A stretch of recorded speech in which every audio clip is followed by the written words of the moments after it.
Alright, welcome to part 3 of the Crash Bandicoot 2 Cortex Strikes Back playthrough.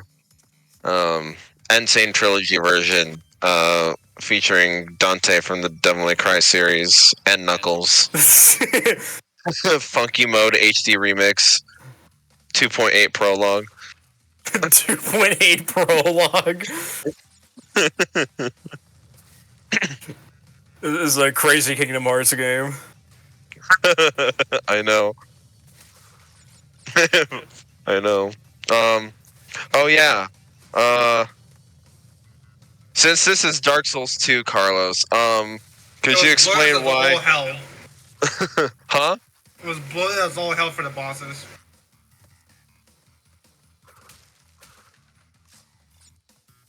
Could you explain why Dark Souls 2 is the least liked in the franchise? Okay, specifically, it's like Scholar, the first Sin edition, like the definitive edition of Dark Souls 2, because they added like a lot of bosses, and it was a lot more quantity over quality for the bosses. Oh. So like a lot of the time, because they had so many bosses, you were like severely over leveled for others. I see. Isn't the new version of it like harder than the original one though? No.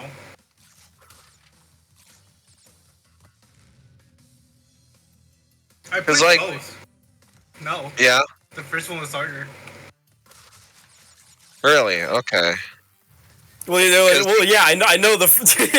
I mean, from what it, at least from what I've heard of it, it sounds like the first one's the hardest, the second one's the easiest, and the third one's like a middle ground. But like, I thought the like remake or whatever of the second one was a bit harder than the original version of the second one. Remake for the second one. Well, fucking whatever the hell the fucking Scholar, whatever the fuck it's called. Yeah, I played both Dark Souls 2 regular and then what's it called? Scholar the First Sin. The first one was harder. Really? Mostly because like I said, you couldn't over level for like certain bosses. Huh. They're a bit more spread out. There are a few bosses that you can what's it called? Cheese the fuck out of. I think it's called the Dragon Rider in Maju Peak. I forget exactly where it's like this one of the areas you have first access to from like Mahjong. It's been a while since I played, but like it's one of the first areas they can access, and there's this boss that as you go through the level, the area, there's levers to make the fighting arena bigger because you start with a very small one. But the boss has a thrusting attack. And obviously, since they want you to fall off during this boss fight, there are no invisible barriers. So, you can just stick around to the edges of the fucking arena, and he can kill himself. Oh. Despite, like, the game developers telling you to, like, pull all the levers to give you, like, full arena, it's so much easier to just, like, no, you just gotta fall off like a dumbass. I see. You don't lose anything either. You still get the soul of the boss, the souls of the fucking thing. You just win.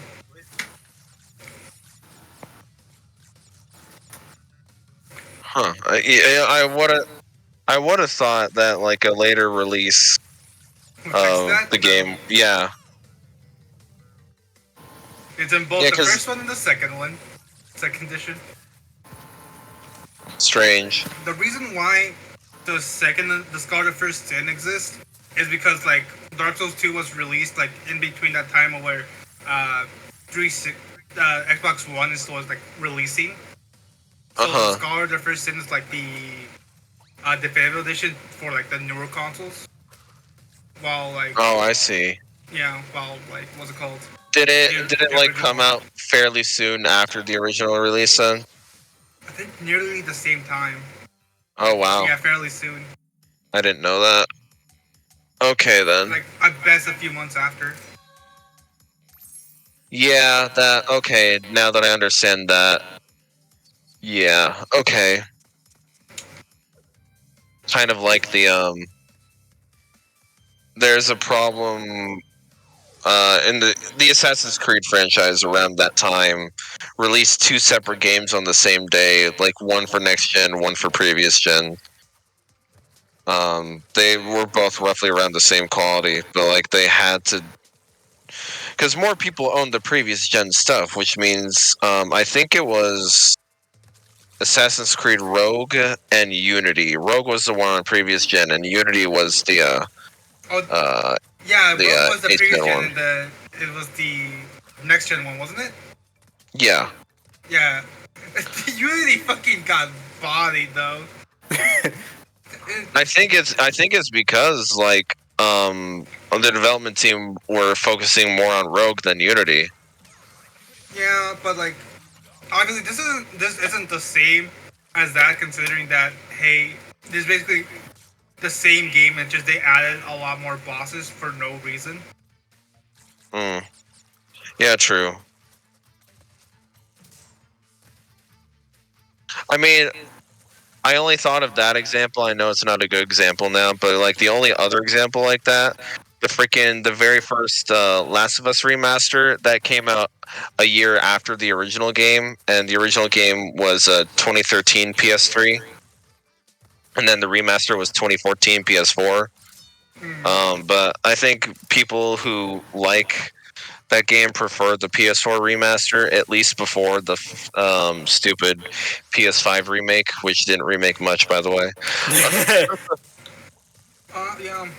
In terms of Souls releases, like the 3 Dark Souls games, technically I think Dark Souls 3 is considered the easiest, but people like Dark Souls 3 more than they like Dark Souls 2 because it doesn't feel as bloated. One of the main complaints was just like bosses were quantity over quality. So it was like, yeah, you find a shit ton of bosses, but like it didn't feel as rewarding to kill all of them because each time in what's it called? I think in you each time you basically kill the boss, you knew that there's gonna be another boss around like the corner. I think each area had at least 5 bosses. No, 3 bosses at the minimum, I think. And I mean, there's the Iron Castle, which had like the Smelter Demon, the Old Iron King, and Smelter Demon Plus, basically. At least from what I remember. And then it was a big game. They were just really being really ambitious, and it bit them in the ass. see. It's not a bad game. It's just not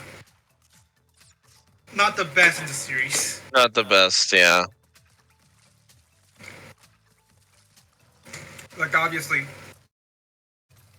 and in terms of difficulty, even some say, oh, you lost to the easiest one being Dark Souls 3. I mean, Dark Souls games are so hard. The Souls games are hard. Yeah, like I assume when people said that about Dark Souls 2 being the easiest one in the franchise, I mean, just like I would assume that they would just mean when it comes to the standards that the Souls games had set. Yeah. It's still difficult, period. But in terms of the Souls difficulty standard, it was easier than the first game. Yep. It did feel like that.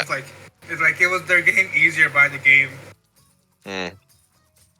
Well, you got to make sure that the game is beatable for game journalists, I don't think it is. Because like Dark Souls 3 doesn't get easy until like you at least beat the Abyss Keepers.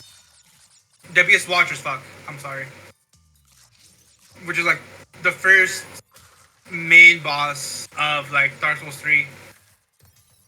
The I like to call the MacGuffin Souls.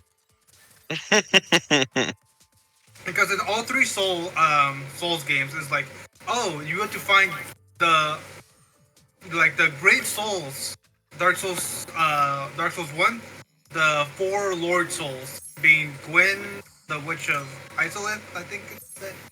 Needle Soul, the Soul of Death, and Sith the Scaleless. And then you have to like kill them to get like their souls, and boom, you gain act. And that's and that's the journey you're trying to go through for Dark Souls 1. For Dark Souls 2 is basically the same thing. We're like, oh, you have to find the four great souls. Instead of great souls, we call them souls of the of those that should not be named. And Dark Souls 3 is you have to fight like what I think 5 Ashen Lords, not Ashen Lords. What is it under?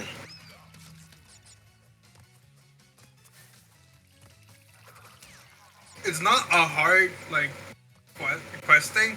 It's just that the difficulty comes from you have to traverse the world that's out to kill you no matter what. I see.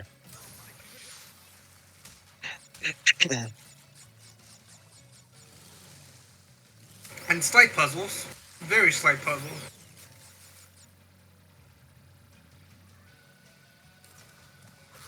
Because technically there are only very few mandatory bosses in Souls. It's just that obviously you go off exploring and you find another boss. Yeah.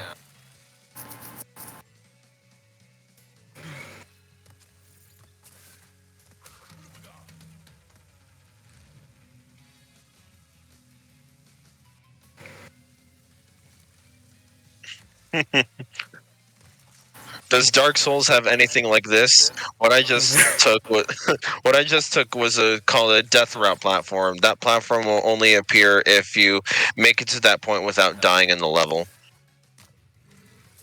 I don't think so.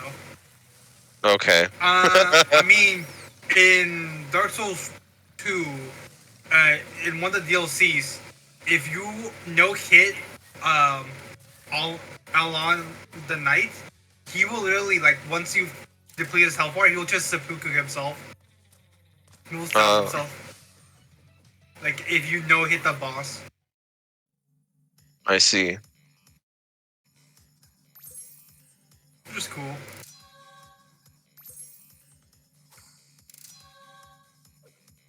Yeah. I like comparing the two Dark Souls franchises. The two variations of Dark Souls. Exactly, yeah. There's Dark Souls, and then game journalist Dark Souls. I remember that when Elden Ring came out, how pissy like journalists were that the UI was very simple.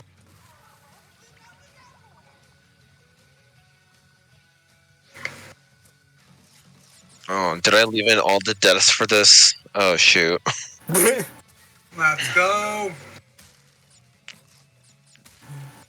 Yeah, the second editing mistake. Hey, we don't talk about the first one. What did he do? It never happened. So what I just took it's called a secret exit. I'm now in a secret area in the hub world.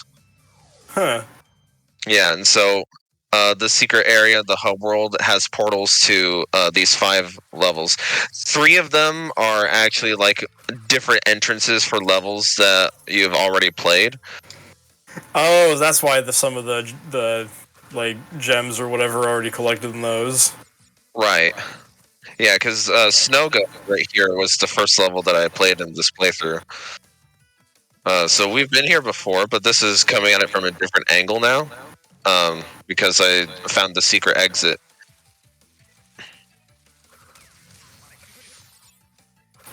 Yeah, so a lot of this game is a lot of backtracking through playing levels again and finding secret exits and then performing said backtracking. Yeah. The Souls-like are also kind of like that. It's a lot of backtracking. Once you get like much. Huh? What game? Dark Souls as well. It's very much like the 3D Metrovania. Yeah. Like, yeah, there's a door. You don't have the item or key for that door. Go find the key for it, wherever that is. And I say I wherever can't that find is it. because holy shit, because the creator was like, yeah, this is gonna be a community effort. There will be no clues. What's the key? I'll never tell. Exactly. And this is such a thing that when the first game, when they left in like this broken pen that's completely useless, people were like, it has to do something. They would have just put this. If it didn't do anything, it didn't do anything. Oh. Which is a broken pen you can put as a gift for like at the beginning of the game. It did nothing. It was just the biggest fucking troll of all time.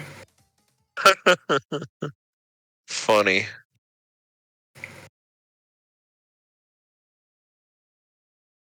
But yeah, because of that secret exit, I ended up getting the red gem in Snowgo, so we've now opened up another color gem pathway in some other level. Sonic 06 looks different than I remember. Gem 3 million emeralds?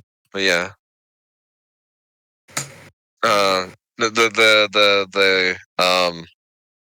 The chaos gems. Yep. Yeah.